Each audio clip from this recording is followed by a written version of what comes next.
आज की वीडियो में समझेंगे कि कबीर साहब ब्राह्मणों के बारे में क्या कहते हैं। तो कबीर साहब कह रहे हैं कि सुनहु सबन मिली विप्रम तीसी, हरि बिनु बूढ़ी नाव भरीसी। ब्राह्मण होय के ब्रह्म न जाने, घर मा यज्ञ प्रतिगृह आने। जेहि सृजा तेहि नहीं पहचाने, कर्म धर्म मति बैठी बखाने। कबीर साहब क्या कहते हैं कि जो ब्राह्मण है, इनका ब्राह्मणत्व सच्चे सद्गुरु एवं आत्मज्ञान रूपी हरि के बिना भरी हुई नाव डूबने के समान डूब गया है। क्योंकि ब्राह्मण कहलाकर भी इन्हें ब्रह्म का ज्ञान नहीं है, इन्हें ब्रह्म का कोई सच्चा ज्ञान नहीं है।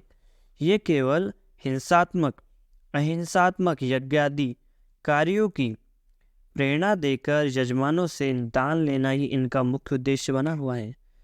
जबकि सृजनकर्ता यानी जड़ चेतन के रहस्य को नहीं जान सके और केवल कर्मकांड में ही धर्म बुद्धि लगाकर और ऊंचे आसनों पर बैठकर उसकी सृजन करने वालों का गुणगान करते हैं। इसलिए कबीर साहब आगे क्या कहते हैं कि ग्रहण अमावस और द्विजा, शांति पाति प्रयोजन पूजा, प्रेत कनक मुख अंतरवासा, आहुति सत्य होम की आशा। कबीर साहब कह रहे हैं कि ग्रहण, अमावस्या, यम, द्वितीया मतलब दुज आदि के नाम से दान करवाते रहते हैं। इतना ही नहीं, शनि आदि ढेरों ग्रह और भैरव, काली आदि तामसी देवताओं की शांति के नाम पर पूजा आदि करवाते हैं और इसी में प्रयोजन की पूर्ण सिद्धि समझ चाहते हैं।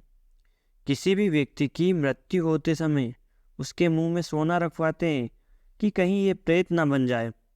मेवादी सामग्री से हवन भी करवाते हैं और उसे सच्चा फल मानते हैं। तो कबीर साहब आगे क्या कह रहे हैं कि कुल उत्तम जग माही कहावे, फिर मध्यम कर्म करावे। सूद दारा मिली झूठो खाई, हरि भक्तों की चूती लगाई। कर्म असोच उचिष्टा खाई, मति भ्रष्टा यम लोक सिधाई। नहाय खोरी उत्तम होए आए, विष्णु भक्त देखत दुख पाए। स्वार्थ लागी रहे बेकाजा, नाम लेत पावक जिमि डाजा। कबीर साहब कह रहे हैं कि ये जो लोग हैं इन्हें उत्तम खानदान का मतलब ऊंचे खानदान के कहे जाते हैं ब्राह्मण, और यजमानों से बार बार बलि आदि के द्वारा कर्म करवाते हैं।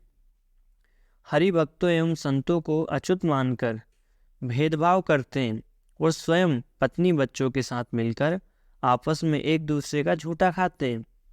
इतना ही नहीं, ये अत्यंत अशुद्ध हिंसात्मक कर्म भी करते हैं। वो मृत आदि कर्म का दान भी लेते हैं। वो श्राद्ध, नित्यक्रम, पिंडदान, तिथि, तेरहवीं आदि में कल्पित प्रेत पितरों को अर्पित कर उनका झूठा भोजन करते हैं, यानी उन्हीं सब चीज़ों को अपने घर में लाते हैं। इस तरह भ्रष्ट बुद्धि होकर अधोगति को प्राप्त करते हैं। अपने आप तो नहा धोकर अच्छा बनकर चलते हैं, लेकिन विष्णु भक्तों एवं संतों को अपना शत्रु समझते हैं कि कहीं इनकी वजह से हमारे कर्मकांड में बाधा न पड़ जाए। अगर दूसरों शब्दों में कहें तो स्थूल स्वार्थ बुद्धि के फेर में पड़कर अकाम ही संतों की निंदादि करते हैं। और यदि कोई इनसे पूछ ले कि ब्राह्मणों कृपया ब्राह्मणत्व, जो ब्राह्मण का जो भी होता है ना, क्या बोलते हैं कि ब्राह्मण तत्व का अर्थ समझाओ, तो ये आग बबूला हो जाते हैं, यानी उस पर बिगड़ने, बिलखने, चीखने लगते हैं, गुस्सा होने लगते हैं। और यही लोग बात करते हैं धर्म जाति की, ऊंच नीच की। तो कैसे समझोगे कि ये सही कह रहे हैं जब एक तरफ ये अछूता खाते नहीं है। अछूता का मतलब हुआ कि अगर कोई मर गया है किसी के यहाँ तो उसके यहाँ खाना नहीं खाएंगे, पर वो जो दान पुण्य देता है वो लेके चले जाते हैं, घर वालों के साथ मिलकर खाते हैं। तो ये कैसा क्या हुआ?